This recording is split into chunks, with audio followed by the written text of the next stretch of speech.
Hello, my name is Ray Jordan, and I am the Senior Minister of Central Congregational United Church of Christ in Dallas, Texas.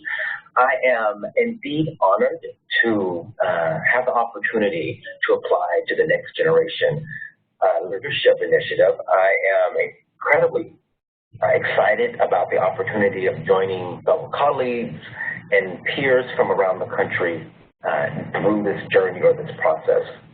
And so as I'm recording this video, I am simply going to look at the questions here. I'm going to read them. I'm going to read through them and answer them as if it was an interview style. It's a little awkward because I'm in my office and I'm alone and I'm speaking to you all through the webcam of my laptop. But I hope that I'll be able to articulate the answers and my heart and my passion for ministry will shine through this interaction. So the first question that's presented is, describe your sense of call to the ministry, to the parish, and to the United Church of Christ. Wow, how much time do you have? That's an incredibly important question. It's a bit loaded because I really feel like my life has been a journey.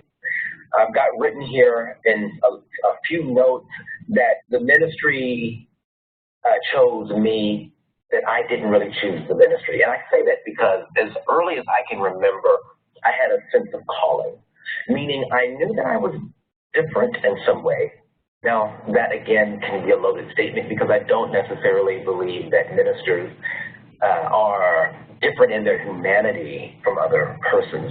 But ministry is a vocation. It's not simply a job. At least I believe so. And so as a young child, I always had an awareness of God. I grew up with my grandmother. When I was very young, we left the urban metropolitan area of Oakland, California, and moved to rural Arkansas, where I joined actually a United Methodist church. My grandmother had grown up Methodist, so she spent most of her adult life as Baptist. And she grew up in a Methodist setting, so we joined her church when we moved back to rural Arkansas. And there my faith was formed by these incredibly special people, most of them women who had been educators in the segregated school systems of the South. And they nurtured and poured life and wisdom into me. And through that experience of growing up on a farm, growing up in rural Arkansas, I always had this really keen sense of God and sense of calling. And calling not necessarily to be in the ministry, but knowing that I felt like God had purpose for my life. I felt like that my life wasn't happenstance, but that there was really indeed a purpose for who I was and what I was called to be in the world. And so when I was, I think 16 years old, I had a bit of an experience with the divine in which I had a very keen sense of the real presence of Christ. And I felt called to the ministry, meaning the preaching ministry or the ordained ministry. That was in itself an interesting and challenging experience because I was just kind of coming into myself and at least attempting to learn who I was in the world and as a human being. And now I have the additional task or challenge, dare I say burden, to be a teenager and to also have this keen sense of ministry. I did have sense enough to keep it to myself or to be quiet about it. I shared it.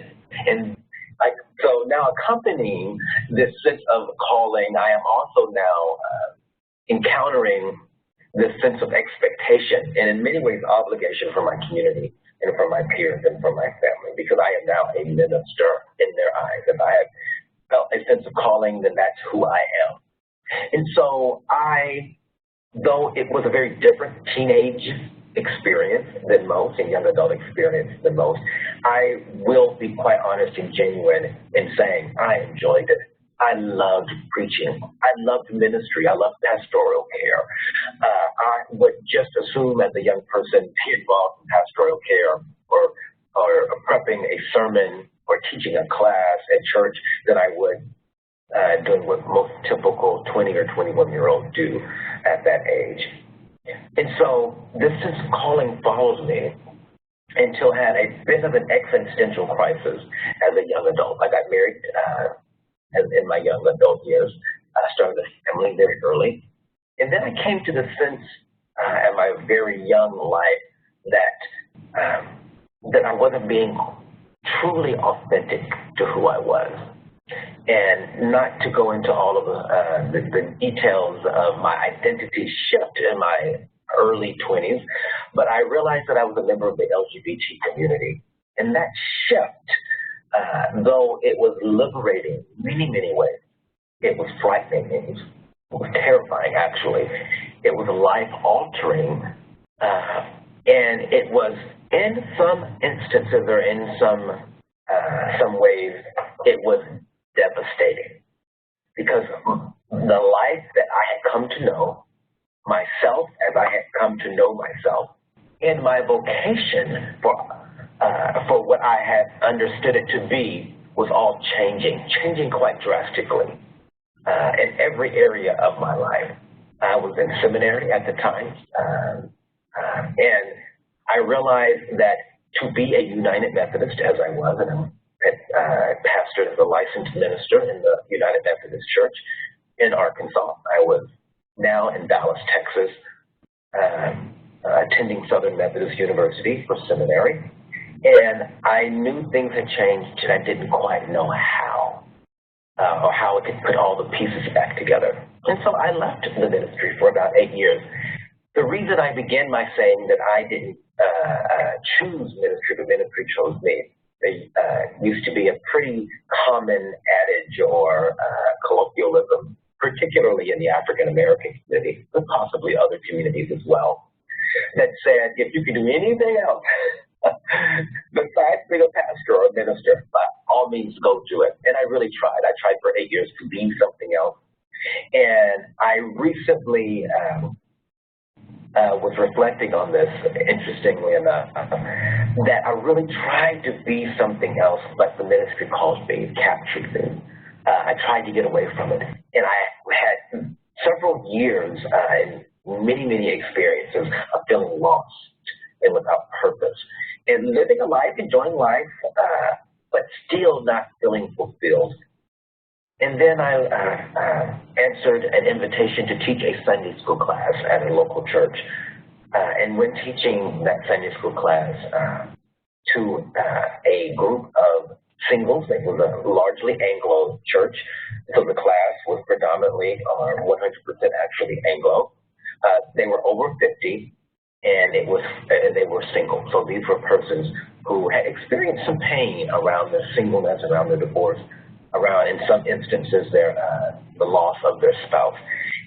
And my pain met with their pain, and through the process of ministering to them, I found my calling again. And so I had to figure out what I was to do with it, where I was to go. Was there a place large enough, diverse enough, welcoming enough for me? And that's how I came to the United Church of Christ. I was first introduced to the UCC through the God is Still Speaking campaign, and many will remember the bouncer ad. I love those TV ads. I first was introduced in 2004. I was a young minister in Arkansas then, and on BET, or Black Entertainment Television, I saw these ads, and I thought, gosh, it was different. In some ways, I was taken aback by the message of radical inclusion and hospitality. And I never forgot it. I was later introduced to the UCC again through the ministry of Trinity and Jeremiah Wright. Again, there was a media outreach or a television program that Trinity had produced on a national platform. And here I was in Dallas by that time, flipping the channels, and found this liberation theology being preached over the pulpit. It was new and exciting and different for me, and I was captured by the articulation of the liberation message. And then while in Dallas, Cathedral of Hope, which has the distinction of being the largest LGBT congregation in the world, joined the UCC while I was here in Dallas. And of course, Cathedral of Hope is in Dallas. And so I thought, wow, the bouncer ad, Trinity, Cathedral of Hope, and all of the other churches and congregations in the meantime. And then I was, of course, introduced to Yvette Blanda, who is also UCC and has the Refuge of Hope. UCC, I believe, is or City of Refuge, I think is her church, UCC, in the Bay Area, my hometown. So I thought if there was a church diverse enough and big enough and welcoming enough for all of those instances and for all those places of worship and experiences to live in the same tent, in the same covenant, then I thought there must be a place at the UCC for me. So that's a brief page out of my sense of calling to both ministry, to the church, and to the UCC. The second question articulated here is why, or what rather, is your personal vision, mission, purpose statement for your life? Gosh, another huge question. I mentioned earlier that I've been reflecting on my life and my journey in ministry. And just recently, I remembered those days of my feeling lost, of my feeling without purpose, of my feeling like I had been a castaway, that I was no longer needed or wanted, and in many ways, I was no longer worthy. And now I can honestly say that I don't feel that. I feel very connected to my sense of calling, to my vocation, to meaning, work with meaning, meaningful work, meaningful interactions. Though I love to work, I love to be active, it does leave me tired sometimes because I have children and I have work that I do in community, work that I'm involved in, but I love every moment of it. So when I first read that, what is my personal vision or mission or purpose statement, though it may be a bit unorthodox, my personal mission statement today, and I think it will live with me for the rest of my life, is use me up, Lord. Use me up, Lord.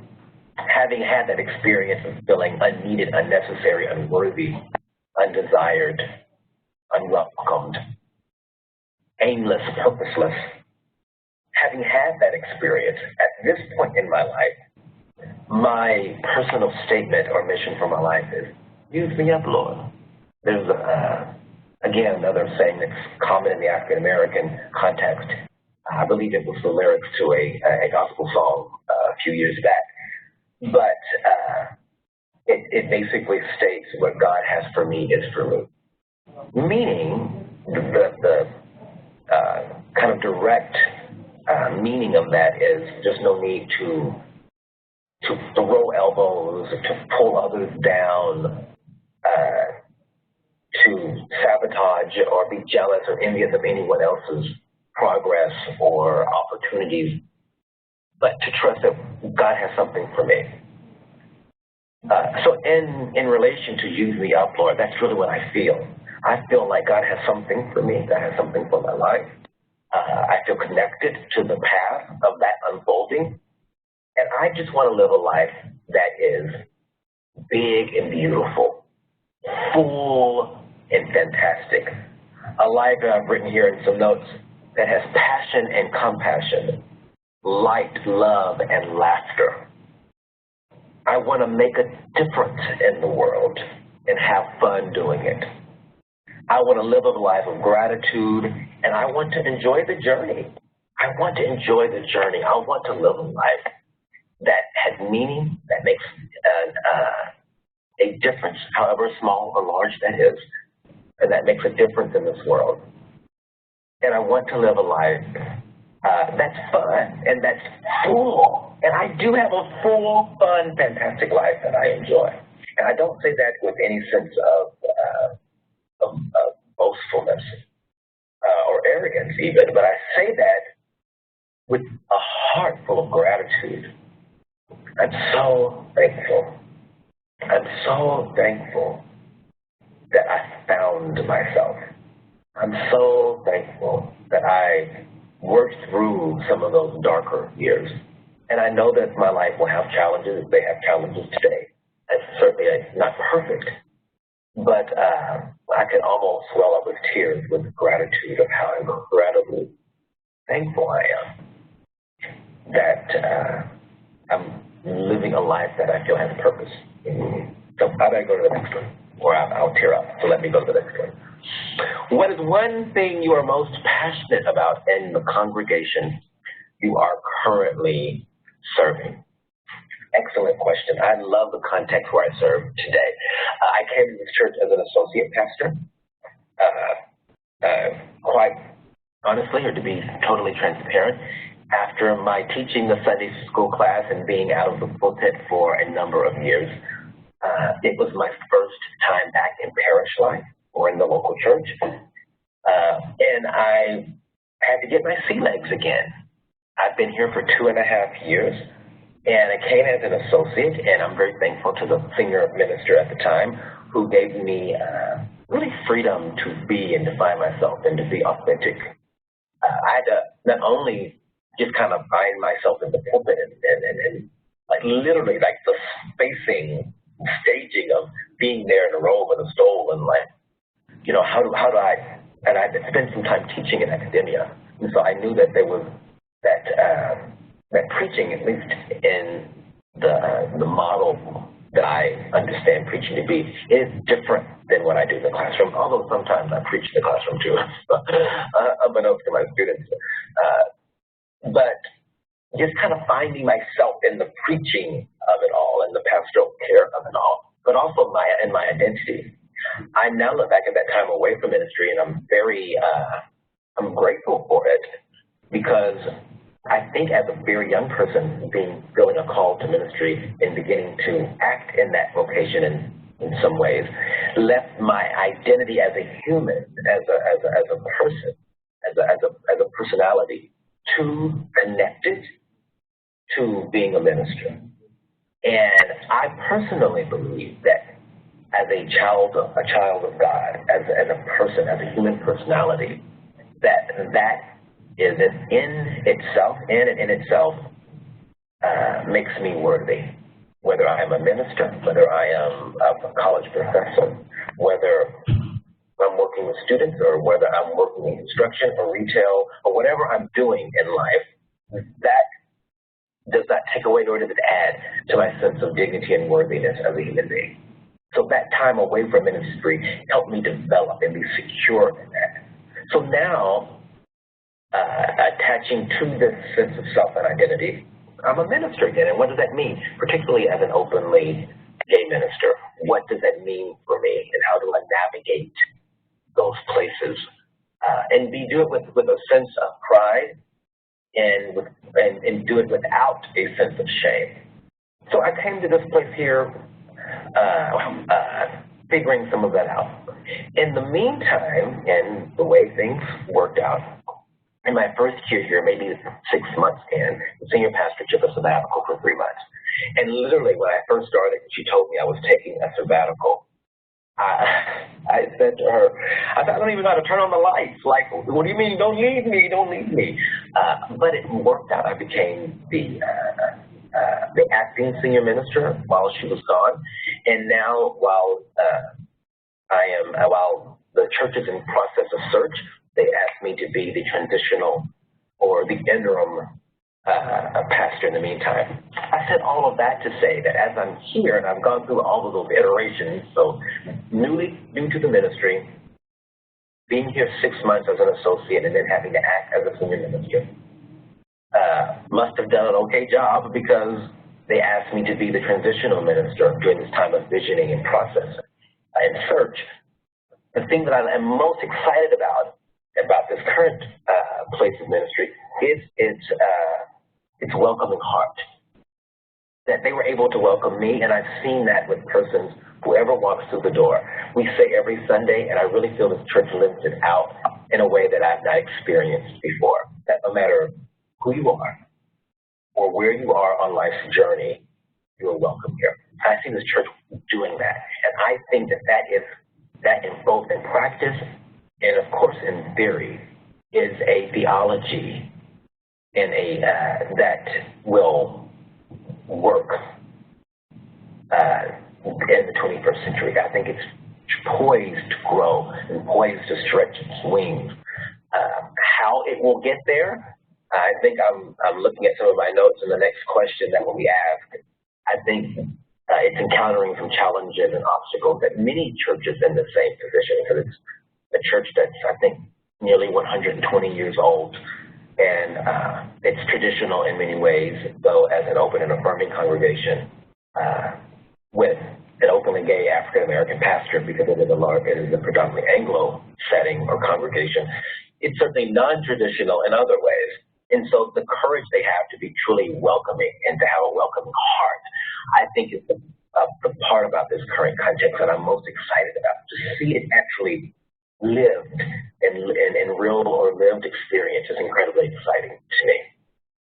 The next question on the list asks to choose one biblical text and describe how it has influenced and shaped your understanding of ministry. Similar to what I was saying just a moment ago about Central in my traditional church in some ways, how it will live into and grow and evolve into the 21st century has a lot to do with this question here, thinking about the text that shaped my ministry. I don't know that this particular text has shaped my ministry above all others, but currently it's where I'm meditating, and it's shaping my thinking currently. And it's the text that basically says you can't put new wine in old wineskins, and it's found a few different places in the Gospels. I think Matthew, Mark, and Luke both have that passage. And for me, it speaks to the idea of how do you live out as a congregation and someone in pastoral leadership, how do we together live out this sense of new wine? And how do you lead a congregation that has some legs to really march into the 21st century? But how do you both, number one, my thinking and meditating on this text is shaping me around, number one, how do you embrace the new wine? Newness can be scary, change can be difficult for many, not for all, but for many. And then secondly, if you need new wineskins, what do you do with the old wineskins? How do you, and I think I'm using it in this particular context with this scripture or this biblical text. But, I mean, there are ministers all over the country in most mainline denominations who are considering and thinking along these same lines. So I am well aware that this is nothing new. My thinking about this is not new, but that's where I am, and that's what's shaping me. How do you do that? How do you embrace the new without castigating or demeaning the old, but how do you shift? How do you make that shift and move and evolve and grow into the next century of God's church?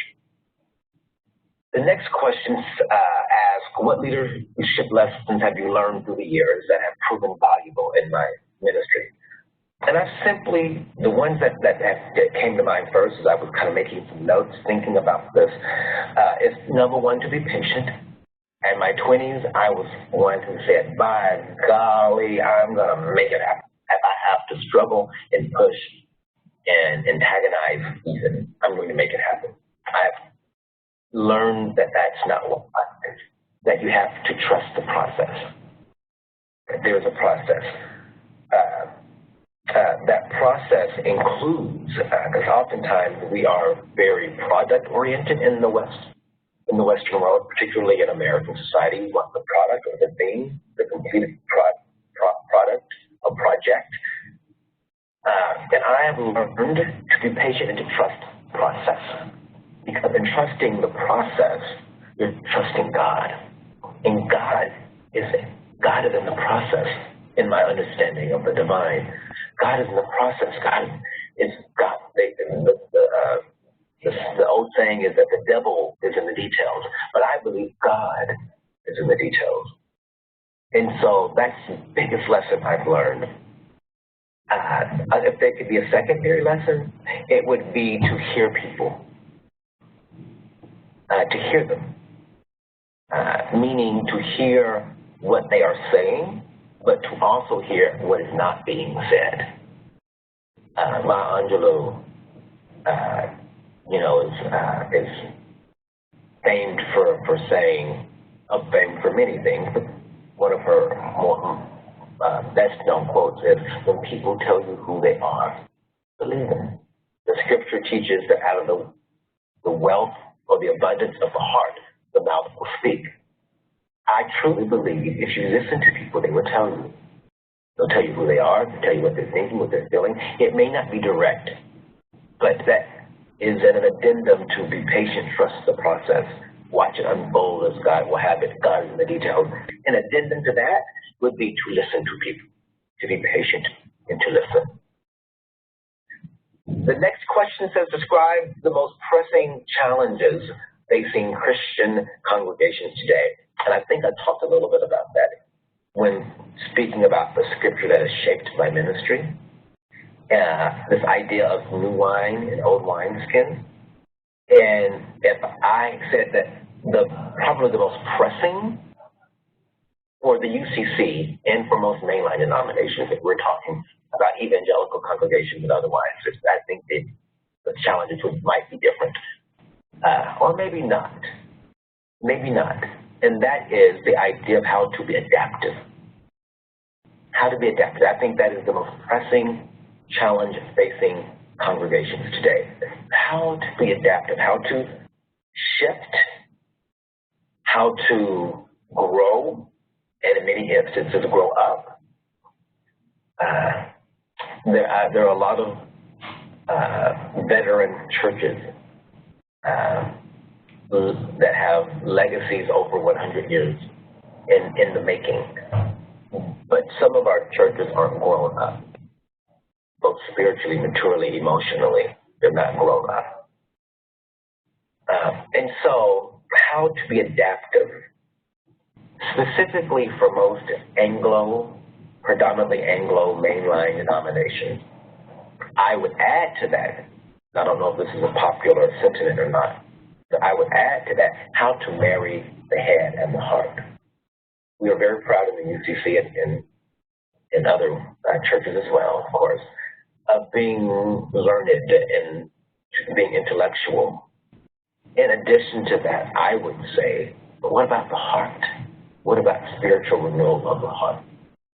And how to marry both of those, I think, is a way in which we need to be adaptive or respond to the current time, to contemporary people, to millennials. That word's probably overused at this point, but to a newer generation, how to be adaptive to them. And I really think it will come when we learn how to better marry the head and the heart.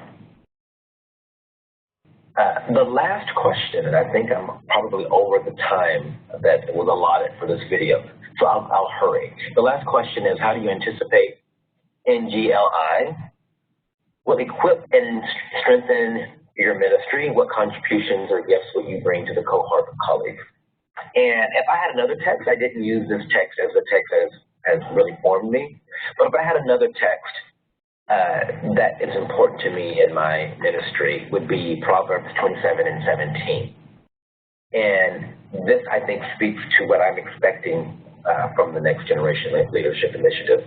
And that is, the text says in Proverbs, iron sharpeneth iron. Iron sharpeneth iron. And so I believe we are all shaped and formed by our experiences. And I have such a host of diverse experiences growing up in rural Arkansas on a farm, though being from the Bay Area in California, being in a stark minority. I was the only African-American male in my class from kindergarten to 10th grade most of those years. Encountering rabid racism and homophobia, having been married, being divorced, having children, being a member of the LGBT community, having served in several congregations that were non-denominational, and having also served churches that were mainline denominational. been a part of ministries and worked with populations that were both rural, suburban, and urban. All of that great diversity of experience, I am hopeful I can bring it to the table, and it will help sharpen my colleagues, my cohort of colleagues, and their experiences where they've gone to school, their backgrounds, their families, their viewpoints, their perspectives will in turn sharpen me.